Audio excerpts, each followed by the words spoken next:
Welcome back everyone to another casted game. Today we have Optimus Prime as Order of the Dragon spawning in the southeast in pink, and in the northwest we have Puppypaw playing as the Japanese in yellow. So as I've said in my other casts, I as a, brand new Japanese main, am always willing to learn, so sorry if you see a little bit of bias towards picking Japanese games over other civilizations. I take this as a chance to learn and adapt just like everybody else. With that said, we are seeing an early Tuara upgrade coming out in the Dark Age, of course, from our Japanese player, Mr. Puppypaw. And then we also see his forge coming down at the Gold Bane. I really love the Tuara opener. I really love the Tuara opener for Japanese in the Dark Age. It makes everything so smooth. It pays for itself. Your villagers are faster. There's less of a walking distance. Essentially less of a walking distance, since you do move 7% faster and you have that extra 3 carry capacity. But over here with our pink Order of the Dragon player, we'll see what he ends up going with in terms of a more aggressive style play that I've seen some dragon players going with, feudal aggression, going for a couple horsemen, applying pressure, going for second TC, and on top of that they'll go with the Aachen of the Chapel for their age up. Usually that's a really nice sign to see that they're going for a 2TC feudal play into a regnance. They'll be playing it more of an HRE style than anything unique realistically to the Order of the Dragon. And we do see the mine work. So to me, this shows that he's going to be going a little bit of or a little heavier on the feudal aggression, utilizing a lot of those unique upgrades to the order in feudal. The Kura, okay, he's just replacing the Kura storehouse. Pretty standard for the most part. Right there, rarely do you see the shinobis come out. It's a nice little gimmick. Honestly, I really like it though against Order of the Dragon, since order units do take a lot longer to build. That extra 30 seconds on top of it when you sabotage one of their buildings just gives you a little bit of a breather, in all honesty. We have 3 on berries, 6 on wood, and he's already started rotating it over to stone. So 2 things, since there's only 4 on there, to me that shows that he's going to be going for a quick daimyo instead of for a second TC. But he has 7 on wood, and he's still queuing in. Oh no, he stopped queuing into wood, and he has them going over to food. So I'd like to say that this is going to be a 2TC play just because of the villager count on wood. 8 on wood, 4 on stone. So instead of going for the quick daimyo, drop a second TC as soon as he ages up. He already has about, let's call it 200 wood banked up. Yeah, no, this is definitely going to be a 2TC play coming from Puppypaw. Now he has the villagers rallied over to his stone too.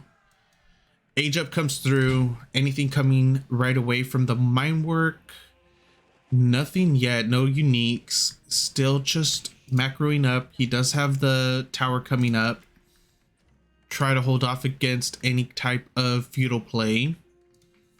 Any rushes of the sort. 6 on stone now. Yeah, this is definitely going to be a 2TC play. There's no way around it. Now, he's already got rid of all his straggler trees, so he's long distance now. But since this is a universal, the Kura storehouse is a universal drop-off point, it won't make that much of a difference. Adding on the extra villagers right there just to boost the last like 5 seconds really quick. And I'm not sure where he's running these off to. Does he already have? Yeah, so he already had all the wood and the stone. Age up into his second TC. Still no upgrades coming through out of the mine work for our Order of the Dragon player. Wheelbarrow coming through, as well as arrow slits for his singular tower, which is fine. That'll deter a lot of rushes, especially since it's getting a little popular going into the geisha, the Onobu geishas. Oh, one moment. Sorry, I had to clear my throat. Yeah, so where did I leave off? Oh yeah, the Onobu geishas. Going with the arrow slit, that's fine. Good call, in case he tries to get picked. Still won't have, well, it'll still deter some of the horsemen as well. Of course. Of course, of course. Nice little eco going. He's going to be, Puppypaw is going to be taking a massive advantage over the next 2 to 4 minutes when it comes to civ count. Or excuse me, when it comes to vil count. Not just because he's on 2TC, but also because, remember, 24 seconds for a dragon villager compared to 20 seconds that of a normal civilization. Or I shouldn't say normal, of almost every other civilization.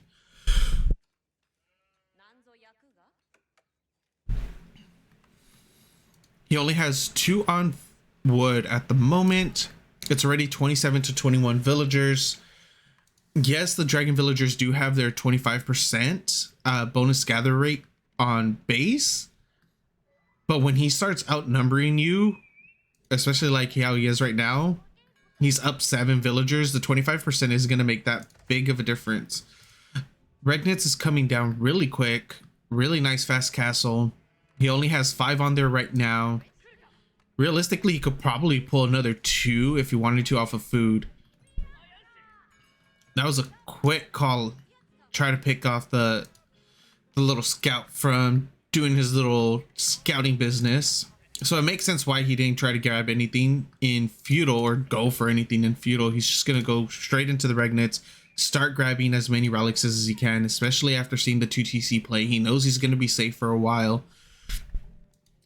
And as soon as that Regnitz comes up, queue up most likely two prelates, go out. I would probably go for the furthest ones. So grab this one and this one over here. Just because the later the game goes, it's obviously those aren't going to be safe anymore whatsoever. We see 2 racks, couple Bugashas coming out just to deny this, deny the relics as best as he can. Already have one over here, getting the wall in as well. I would like to see the geisha move over here since the wall is coming through already. I don't think any of this has been scouted yet, like the wall for instance, which is fine, sort of, because he still has a safe one right here. Obviously that one's not safe anymore since there's so many geishas. That one's getting walled off, and we also have this one. This one over here is just so out, even for Puppypaw to try to grab. That's actually really far away from him. Of course, it's still safe, don't get me wrong. It's just a ways out for when he does try to go into, or for when he does go into castle. Now the Gilded Knight is out. The Gilded Knight. So massive, so huge, so much damage, and it's gonna completely destroy these 3 Bugeisha. 1 and 2. 3 hits. Gonna try to chase out the prelate. For some reason, the knight stopped attacking. Splits them up just to draw him away in order for the other Bugeisha to come in here and try to snipe out the prelate. As soon as the Bugeisha starts attacking, we should see an instant Wololo get procced. Try to deny it or delay it. Yeah, that Gilded Knight went pretty far. Still nothing. The Bugeisha still hasn't attacked the prelate at all. 2 archery ranges 2 additional archery ranges coming out for a total of 3. Stables up and running. 2 Gilded Knights are already out. Second Bugacia is going to go down. Second Relic is going to get picked up. 1 Relic is completely walled in. Third Relic still just out in the open. Should potentially go for a wall off there as well. Try to delay it as much as they can. Bugacia is going to try to go in, try to dive and get picked off. Yes, that tower slit right there, or the arrow slit, really good call. Burns them quickly. The Bugacia that was guarding this relic finally gets taken out too by the Gilded Knight. We do have quite a few spearmen out, plus the Katana Bannerman. Look at the damage that went through on there, and still slightly below half health after taking so many stabbings. We do have our +1, which makes sense since it is only 75 gold, 25 stone, and it is a Dark Age upgrade as well, so it's fairly quick. Nice denial on the walled off relic. Sorry, got a little tongue tied there. He's not going to be able to kill that. I highly doubt he'll be able to kill the prelate, which is it's understandable. It's okay. He has his own 2 Bugacia guarding his own safe relic. Moving out, building his house, gonna start getting the berries. Where's your Shinto priest? Where is your Shinto priest? You have 2 of them out. Oh, sorry, I was actually looking at the wrong one. So you have no Shinto priest. Wait a minute. He didn't go for the... Oh, he went for Temple of Quality over the Shinto priest. Sorry, I completely missed that. This is the first time I see Temple of Quality, aside from when I accidentally made it myself. And thankfully I didn't lose that game. I would have been pretty upset. Yeah, pretty upset about that. But he's moving out now with his Buddhist monk instead of a Shinto priest. Gonna go grab his safe one. Grab his safe relic. There's still 3 relics, 2 other relics out on the field. 1 walled off and 1 is out in the open. Doesn't look like a prelate has went out there. There's already 3 on board though. 4 on the map. I keep saying board. I'm stuck in this freaking Magic the Gathering TCG style thought process for some reason. When I think of map presence, I think board presence. So yeah, I don't know where that's coming from. Then again, 25 plus years of playing Magic, so I think I know exactly where it's coming from. Anyways, we have the +1 ranged, and that's it for Order of Dragon player. As for Puppypaw, our cunning Japanese player, nothing, no upgrades, and Palace of Swabia is coming down with 21 villagers for Order of the Dragon. The printing press is going to be fully operational in about a minute. No, actually less than that. Holy crap. Yeah, so 15 seconds. They are going to... yeah, that Palace of Swabia is going to put in so much work right now. Going in for the attempted denial on this relic. Hopefully... Stab, stab, stab, stab. Yeah. He's even if he were to lose this, he just killed off 3 prelates. Gonna be going for the 4th and the 5th. There's a lot of spears here to deal with the Gilded Knights, even with heals behind it, and there aren't enough Gilded Archers to deal with them. I think he only had 3 at the time, maybe 4, which is nowhere enough. And our first Onimusha comes into the field as well. He's gonna be able to clean this up. Oh, sorry, my camera just jumped there for some weird reason. In the back, we see Order of the Dragon picking up and securing his other gold vein. Wow, 19 vils on the gold right there. Try to eat it up as quickly as he can. Where's his Shinto priest? So picked up the one that he walled in, and he picked up the heavily contested one. So that'll put our Japanese player up to 3. Oh, excuse me. Oh no, excuse me. That'll put him up to 2. Where is the other relics? Okay, so there's 1, 2, 3. Okay, yes. So 3 for our Order of the Dragon player, 2 for our Japanese player. It does look like he's going to be coming in for a little bit of aggression. That house came in at perfect timing for the emergency repair, as well as that really clutch timing on the fortification for that extra 1,000 bonus health. We are getting heals coming through with the Buddhist monks right now for our Japanese player. The army supply though is drastically in the Japanese's favor, 30-6. He is going to lose a Buddhist monk in the middle. Totally fine when you're applying this much pressure inside of the enemy base already. A couple archers are popping out right now. Even then, it's 27-10 with a massive villager lead going to our Japanese player as well for 82-50. 2 gilded knights are trying to cut off reinforcements while the push is going on. These 3 gilded archers are able to push off the spearmen. More than anything, it comes down to the emergency repair with a relic inside of it. That just, it makes it so beefy and so difficult to kill without some sort of siege. So whether it's trebuchet or a ram, you need something like that in order to take it. Also, the cannon placement was probably about 15 seconds away from completing in that situation. So if he stayed any longer, he would have had some heavy losses for no reason, because he still wouldn't have killed the been able to take down the tower. The Gilded Knights really didn't do anything in the background, killed off probably 2 or 3 military units, nothing too big, nothing too drastic or write home about, but was still a little bit of a deterrence, which is always better than nothing. Upgrades for both players are, well, for Puppypaw, they're pretty much non-existent. He only has ranged attack, and that's it. While Order of the Dragon has +1 ranged melee and +3 ranged attack.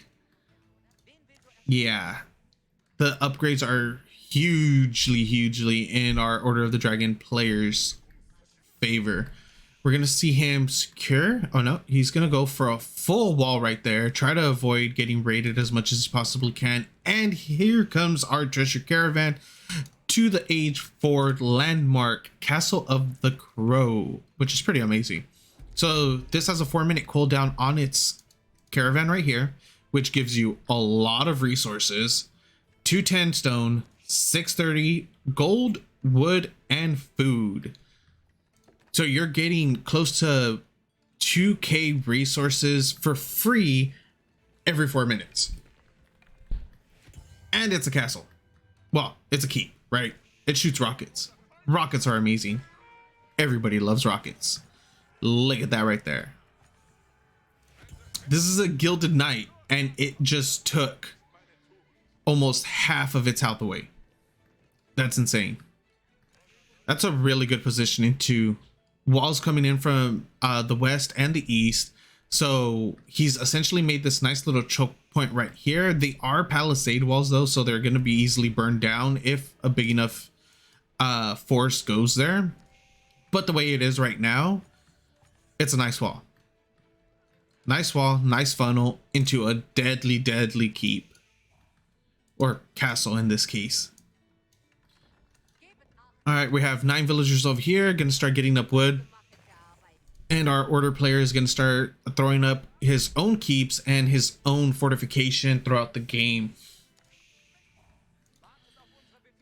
It's 100 villagers for Puppypaw, 74 for Optimus Prime. No villagers have went down for either player. Let's see, where did your Palace of Swabia go? Just printing away. 20 food, 8 seconds, compared to 60 food, 24 seconds. That's a 16-second difference between it. With this keep, that's a really nice keep. You're going to guarantee this, not guarantee, but you're going to secure the gold vein for the most part. Secure the rest of your stone cropping and quite a bit of wood too, not going to lie. Like, that's actually a decent amount of wood that's right there.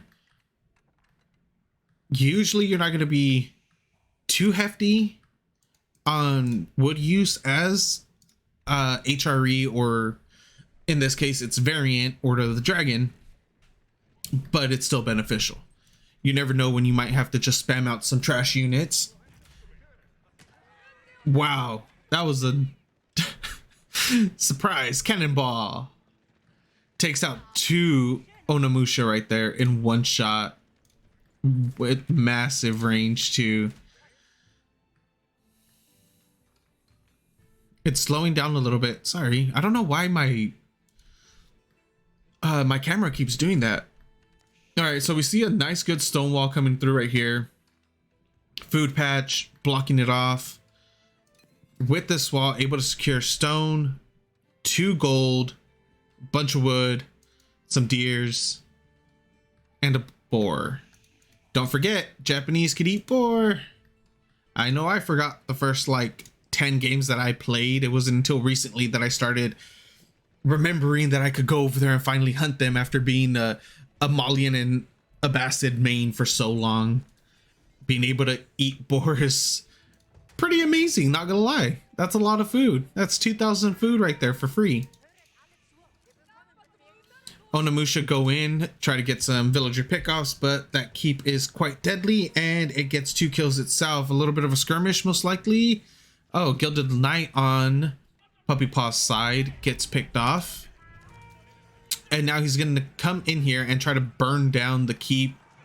No upgrades on it at all. No boiling oil, spring old, or catapult, or not catapult, cannon emplacement, sorry. Bugged out there for a second. Nice kiting, crossbow, and archer. There's a few more coming up for backup, a few more, nothing coming from behind. He should be able to get a decent fight here. He's a little behind. More reinforcements are coming through for our Japanese player. They are spearmen though, which aren't gonna do very well against archer crossbow, but it might just be a numbers game at this point. Get in close, pick off as much as you can. The Japanese units are gonna be more cost effective in little skirmishes like this. We do see 2 of the samurai get their deflective armor back. Pull off. Wow, that cannon emplacement just got 4 kills right there in one shot. We see more barracks getting dropped. Actually, our first barracks. Oh no, yeah, more barracks getting dropped right now. No upgrades. No veterancies or elite upgrades are done yet. He's gonna be Optimus Prime is gonna be able to get a couple more kills right here. Those Lance Connect just get melted. They did get a lot of good swings in, but all they did was proc off the deflective armors. Still getting a lot of good fights in, a lot of good. Let's see. That kiting, Optimus Prime's kiting so far has been spectacular, getting as much value as he possibly can off of his gilded archers and his crossbows. These men-at-arms are a lot heavier to deal with too, but in small numbers they're reasonable. Bannerman goes down, still keeps the aura for 30 seconds. His kiting has just been really good.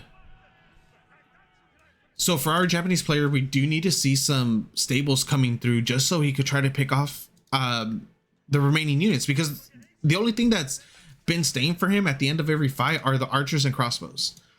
So if he's able to sweep in with some horsemen, these fights would go a lot better. Even if he just blindsides with 6 to 12 or 6 to 8, get a good little surround just to pick them off one at a time.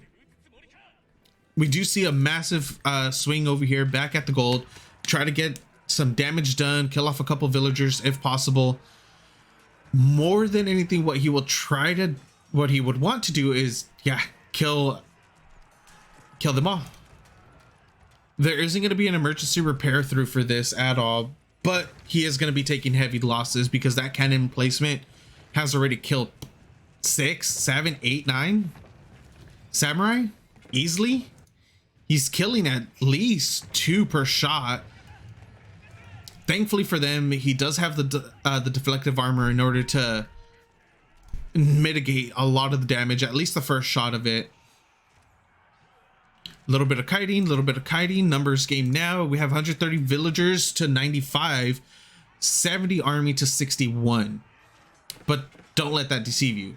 These are extremely strong units. So the tides could turn pretty quickly in either direction as it goes right now. Still going with the kiting. Amazing, amazing. He needs to pull these gilded archers back. They're taking way too much damage. Crossbows picking off the samurai little by little, one at a time. He's just letting the archers tank while he kites back with his gilded. Look at the amount of health that they have, and they're able to take so much damage. Wow. Wow, wow, wow. That was amazing by Optimus Prime.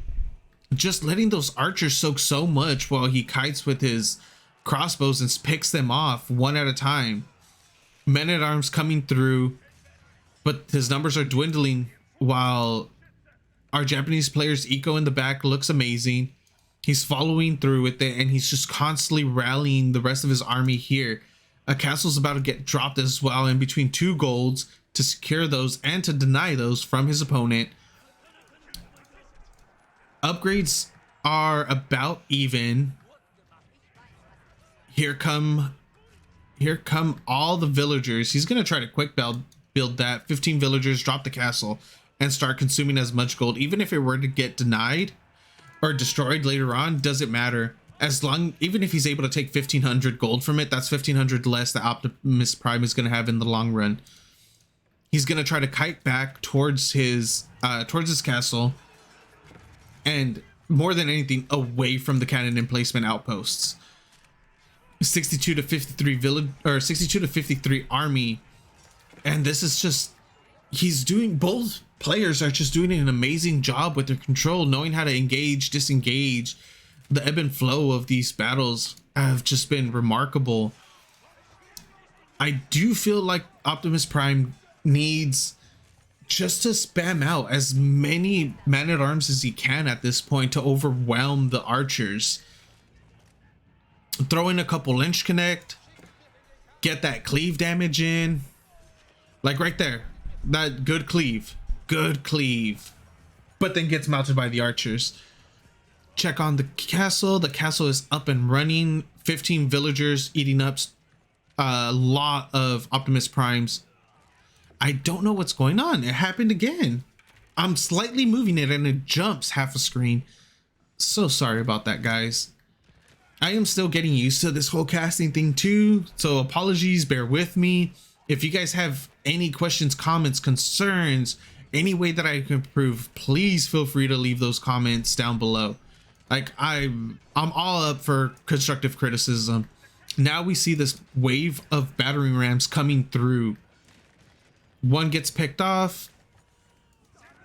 2 are gonna make it through. 3, 4, 5, 6 battering rams. That's insane. With forward production now as well. These battering rams pulls vills, tries to burn, and he's gonna try to burn them down as quickly as can. He doesn't want to waste emergency repairs on this either.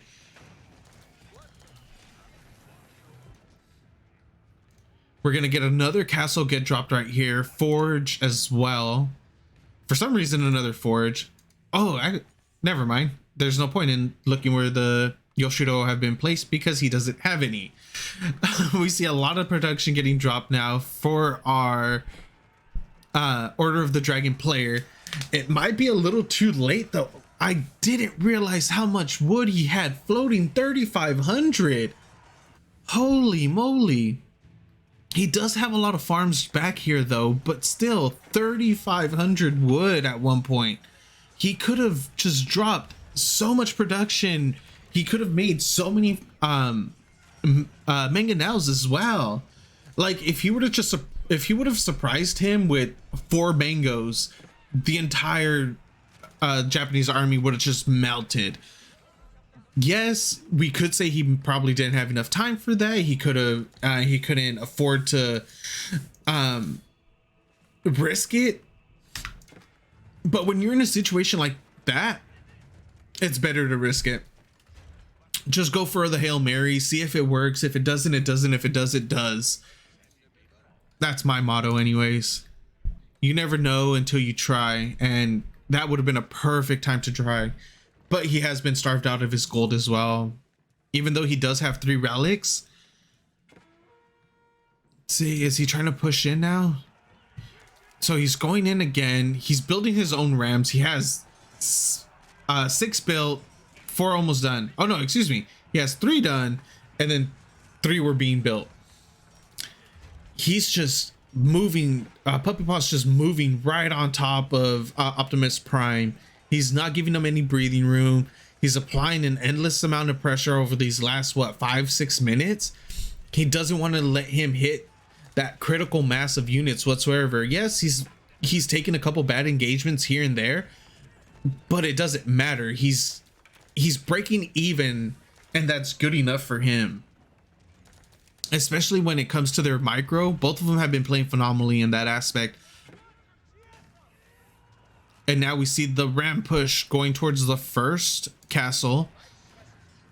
Still backing up. That's 2 rockets getting popped off. Burning oil coming through on the first castle to the east. A massive stream of Japanese units just coming through. Look at that income that Puppypaw has going. Was that 25, 4, 7, 8, 9? About 9,000? 8,000 resources per minute to about 4,000 resources per minute. 4.5, give or take. This is just such an amazing way to play the Japanese against Order of the Dragon. For any of those out there, for any of you out there that are trying to learn how to play, just look at how Puppypaw does it. Puppypaw does it. Sorry. He's just been doing an amazing job controlling the map, just letting Optimus Prime know, hey, I'm here and you have to deal with it. A couple Bugashas throughout the map, if they weren't dealt with when they were dealt with, they could have came in, raided, they denied or delayed the relics for quite some time. At this point, Optimus Prime is just trying to fight for his life as best as he can. I don't think he's going to be surviving very much longer. And here comes the caravan again. I'm pretty sure we've already missed 2 other ones, but still, this has been a really good fight by both. Optimus Prime played amazingly. I think he could have done a little bit more with his Gilded Knights, but still. Oh man, and now the Buddhist priest back here healing up as much as he possibly can. We have the Ashigiri, Samurai, Bugashas. Just a massive stream of units. If you take a look up here at his supply, the moment he drops down from 200, it instantly just comes back up to 200. It doesn't matter. That's how much production he has. That's how many units he has in queue. I highly doubt he's even just... he just has so much of everything. Optimus Prime finding some wood that he's been starved out on here to the west of his base. He's completely drained of almost all natural resources. There's a nice little patch right there. That patch is gone. And another forward castle coming up. I wouldn't be surprised if we saw a GG come through within the next 2 to 5 minutes from Optimus Prime. He played amazingly, don't get me wrong. It just seems like Puppypaw got the best of him today.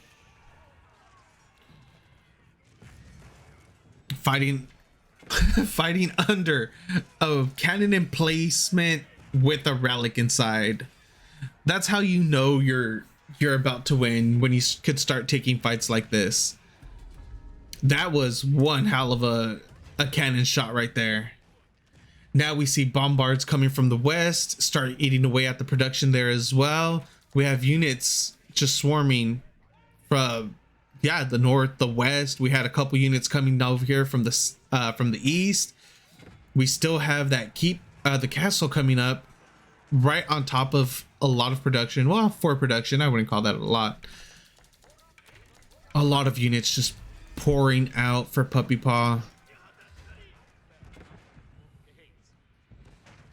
This, oh man, insult to injury, capping the, just in case if Optimus Prime does want to stall it out, sacred sites have been captured, all 3 of them, and the victory will be up in 3 minutes and 32 seconds. These bombards are gonna just start laying waste to everything. Another forward castle. GG gets called by Optimus Prime and the win goes to Puppypaw. Thank you guys for watching so much. I appreciate it, and hopefully you guys stick around and continue to view. Thank you so much.